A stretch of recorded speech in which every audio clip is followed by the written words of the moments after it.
This is the final word at Commonwealth Games Daily. Jeff Lemon and Natalie Germanos for Advanced Hair, the world leaders in hair restoration. Day 2 of the Commonwealth Games. South Africa played New Zealand. England played Sri Lanka. And for you, Nat, for the first time, you're going to try to do both games in the 30-second summary. Yeah, I'm going to try. I need a stopwatch, though, just so you know, if that's all right. That's why I'm looking down. Okay. Right. Are we ready? Okay. Go.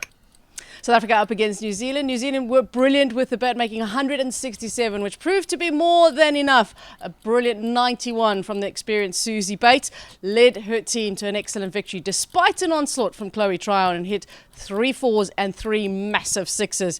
Then it was the turn of the hosts, and they were up against Sri Lanka. The hosts were always the favourites, and in the end romped home with a relatively easy victory in the 18th over, chasing down a small target of 107.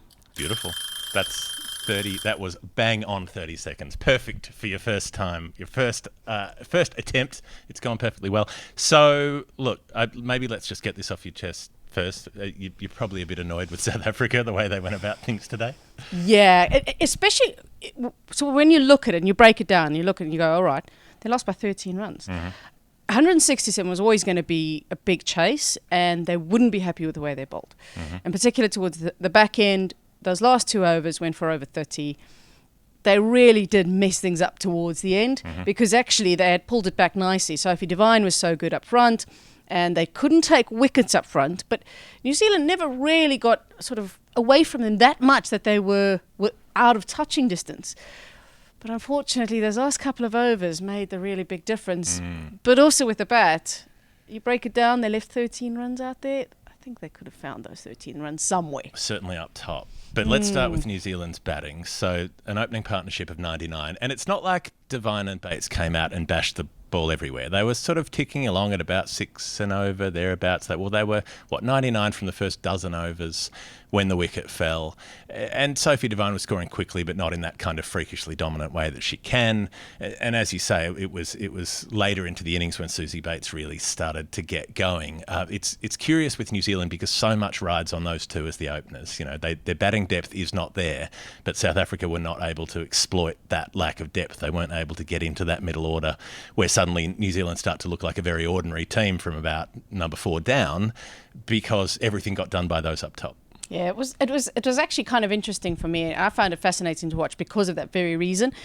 Sophie Devine got off to a really good start. Then South Africa managed to just slow her down a little bit. And you could feel it. Susie Bates and Sophie Devine, being so experienced, knew they had to bat as deep as possible. And there was a little bit of tentativeness from them, because they knew, if we go out here and there's too many overs left, we're going to fall short of what we need. And South Africa, I'm sure, sensed that as well. So in a way, they were almost tentative. So they didn't quite maybe go for the juggler as they could have. They could have probably pushed their foot on the accelerator a little bit more, maybe pushed the pressure a little bit more, possibly. Chloe Tryon, I thought, was brilliant with the ball. She stood out.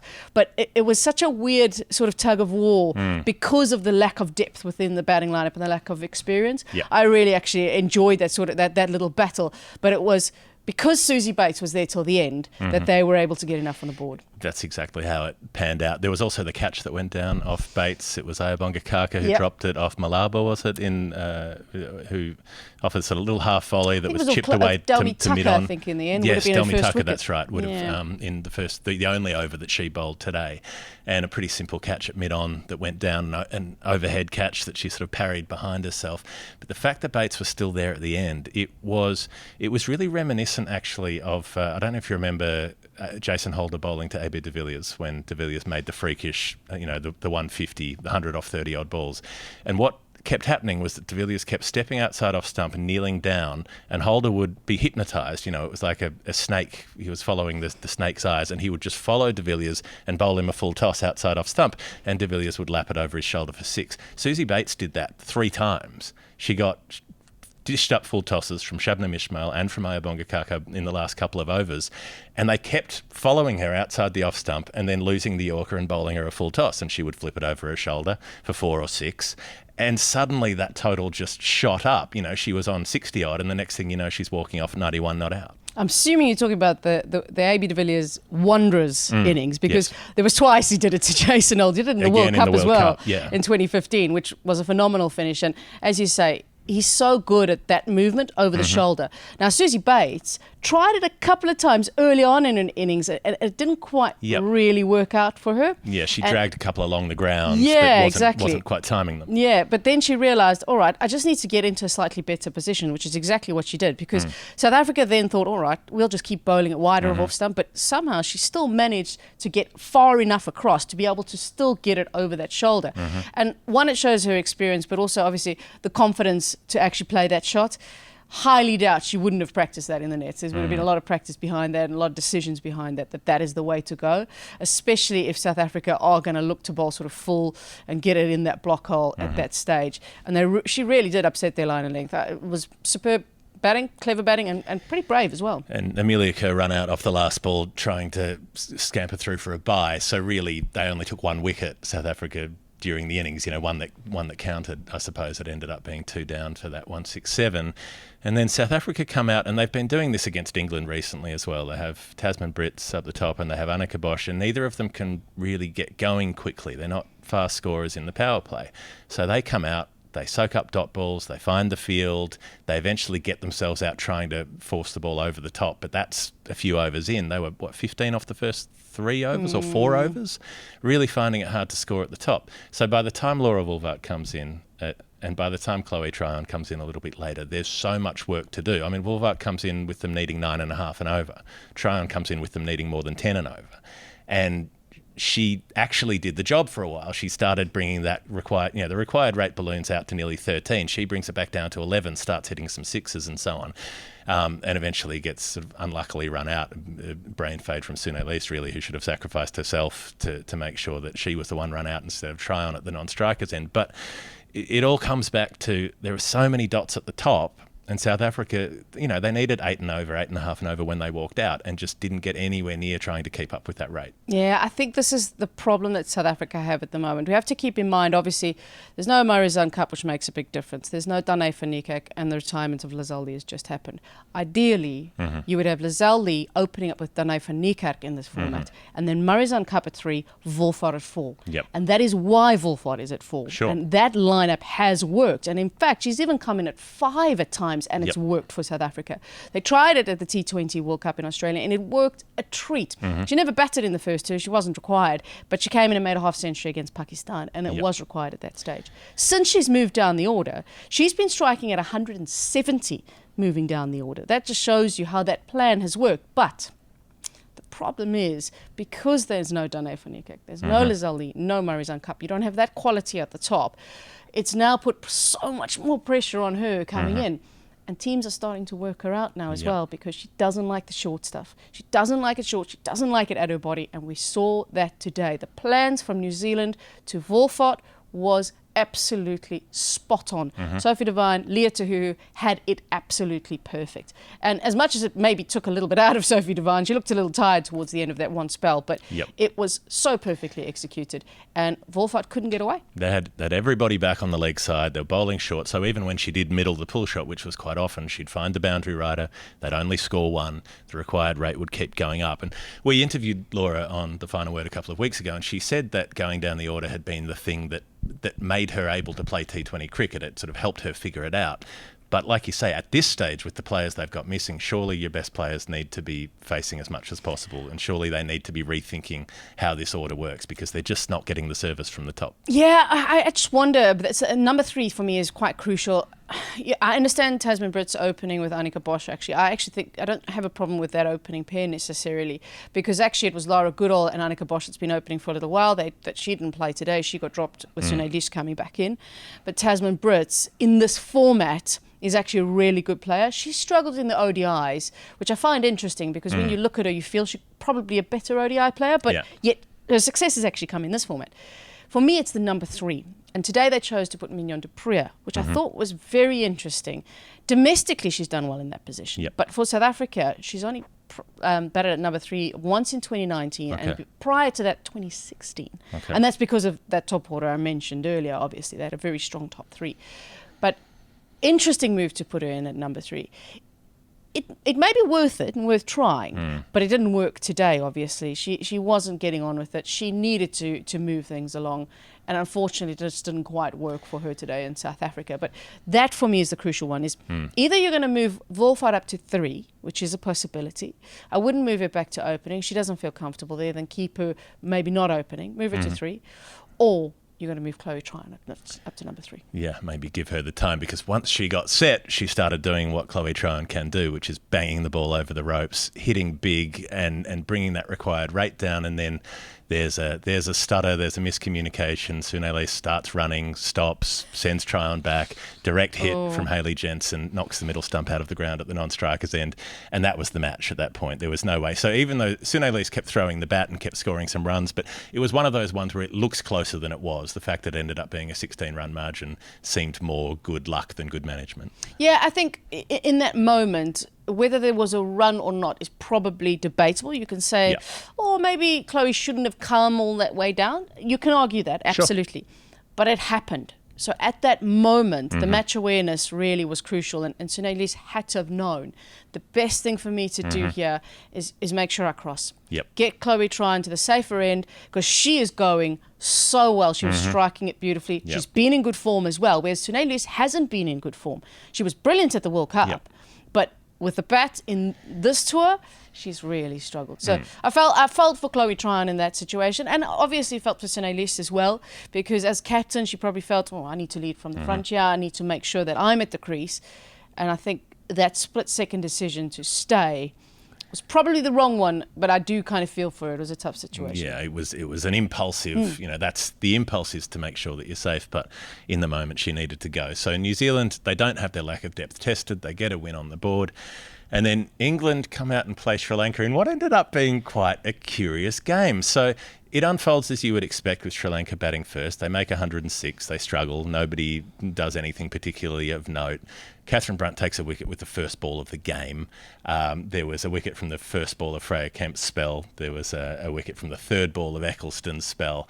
Everybody who came on took a wicket just about immediately, it seems. Izzy Wong picked up a couple very cheaply, 2 for 10 off 3 overs, and bowled quick, the sort of Birmingham hometown hero. And it's as you would expect, right? Sri Lanka tend to struggle with the bat. But England don't get there easily. They're 5 down in the end. They relied a lot on Alice Capsey. So they popped her up. They have this plan where if a wicket falls in the power play, which was Danny Wyatt slogging one up in the air as she likes to do, they send Alice Capsey up to bash the ball around a bit. And instead, wickets kept falling, and she had to be the sensible one, build the innings around her, and she ends up making 44 and nearly taking them through. She got out a couple of runs short of the total. Yeah, well, as you said, it was a fascinating game for me. I was, to take it back to the toss, actually a little surprised that Sri Lanka said, we're going to have a bat first. I thought they might think about chasing. And reason being, recently in the matches they've played, they have lost 4 games batting first out of the 6 that they've played. They won 1 game in the last 6 that they've played, and that was chasing. Right. And that was chasing a decent total as well. They were chasing, I think, just over 130 in that game. Chamari Atapatu won with runs. Not surprising. Yeah. She's a fantastic player and a great striker of the ball, but they obviously rely a little bit too much on her. A little bit. Yeah. I thought she carries this team single-handedly. Oh, I mean, I was looking back at that World Cup game from 2017 when 178. 178 against Australia. She bats through the innings.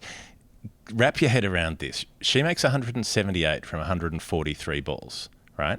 So the rest of her team, there are 5 deliveries where extras are scored off the bowling rather than from a wide. And they end up, there are 19 extras, so 14 of those are wides, the rest are not. What this means is that the rest of the team faced 152 balls and made 60 runs off the bat. She faced 143 balls and made 178 off the bat. Like, the gulf between Adipatu and everyone else on her team. No one on the Sri Lankan team has a career strike rate of better than a run a ball in T20 cricket. So they don't have the batting firepower. And I thought that was the right move to bat first, because they can be so overwhelmed chasing. If they're chasing anything, particularly the kind of score that England could rack up batting first.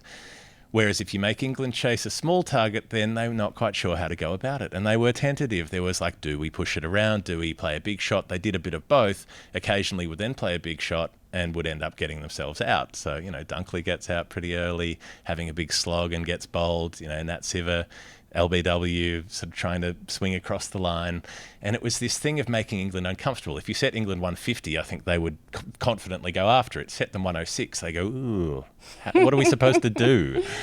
Well, I actually see it a little bit differently from England's point of view. Okay. I think they're looking at a side now and looking at a side that bats quite deep, probably not as deep as they should because of the form of Amy Jones at the moment. She's battling a little bit. If she was in form, you're looking at a side that bats really deep, because even Sophie Ecclestone in this format can give it a really good whack, and she's worked really hard on the batting. She scored 26 off and over the other week against South Africa. Exactly. So single-handedly. They can bat really deep. And for me, I actually think they're starting to gain more and more confidence in saying, all right, if one or two of our big players don't fire, we've got other players to fire. I think they're taking that step forward, and I kind of like that about this England side, because I think there's a lot of teams, unfortunately, within the women's game who've got one or two big players that they rely a little too heavily on.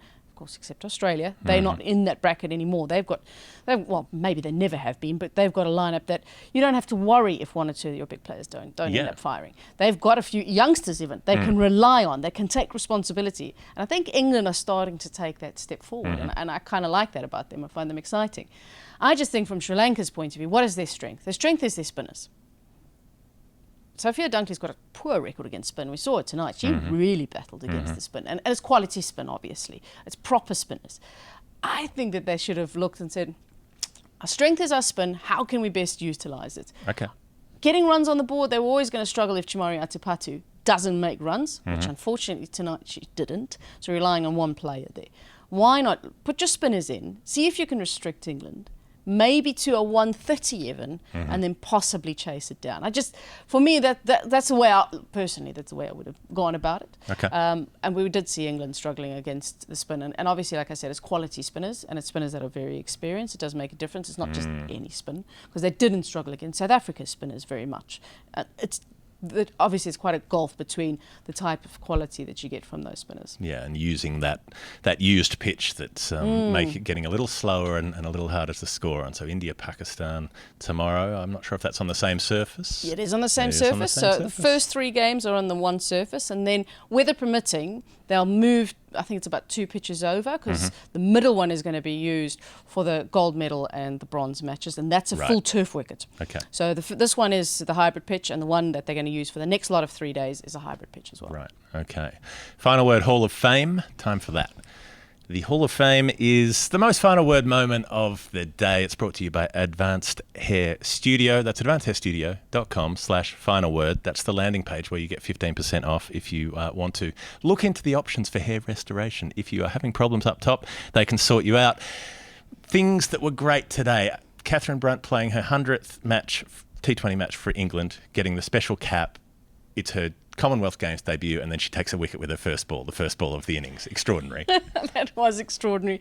Catherine Brunt on the field is she's like a tiger. She's aggressive. She's in your face. I love her attitude. I love the way she goes about things. And having chatted to Charlotte Edwards and Lydia Greenway just before this all started, they feel that she's probably bowling the best you may ever have. She's been in such good form in the last month or so. And seeing her against South Africa, she was superb. Getting her 100th cap, had tears in her eyes. It was obviously an emotional moment. Getting her cap from Ishigua as well. And there she goes. Takes a wicket first ball.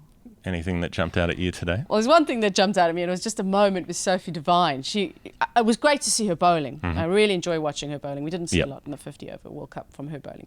But today, there was a moment, I cannot remember who the batter was, and she ducked underneath it, and the ball had gone over the shoulder and was called wide by the umpire, Rindarati, who, by the way, is a very good umpire. I saw her at the Women's T20 Challenge. She's an excellent umpire. They hardly made any mistakes. And she was in her first T20 International today.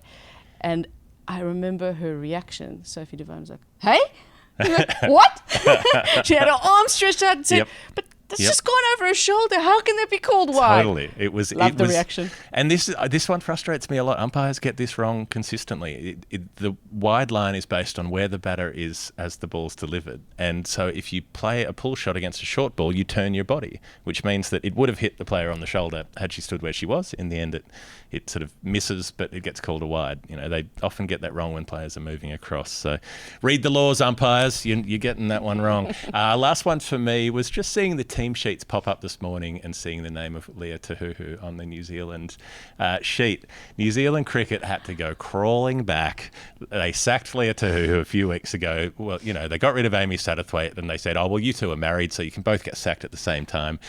And, then they're short on fast bowlers, and suddenly they've had to come crawling back. I was just imagining, like the John Cusack style, bringing the boombox outside the window of Leah Tahuhu's place, playing the In Your Eyes, maybe a bit of Jackson 5, I Want You Back. And she must have felt pretty bloody great at that point. Like, oh, I'm sorry, you need me to come and play in the Commonwealth Games, do you? Oh, interesting. Tell me more about how you need me back. She did bowl very well as well, didn't Yeah. she? I really actually enjoyed. I know she didn't start well. She was pretty wide. Yep. And she battled a little bit with it. But she had a catch dropped in her first over as well. She did, yeah, and which does make a difference and can actually break bowlers, especially in the T20 format, because you only get 4 overs. Yeah, I think she went wide, dropped catch, wide. Yes, but after that, I enjoyed the length. I enjoyed the aggressive length and the aggressive approach from her and the aggressive tactics. So, well, maybe still see more of her. Bring it on. All right, this has been the Final Word Daily with Jeff Lemon and Nat Germanos. Thanks for watching. We'll be back with day 3 of the Commonwealth Games. You can back what we're doing at patreon.com/thefinalword if you're so inclined. We'll see you tomorrow.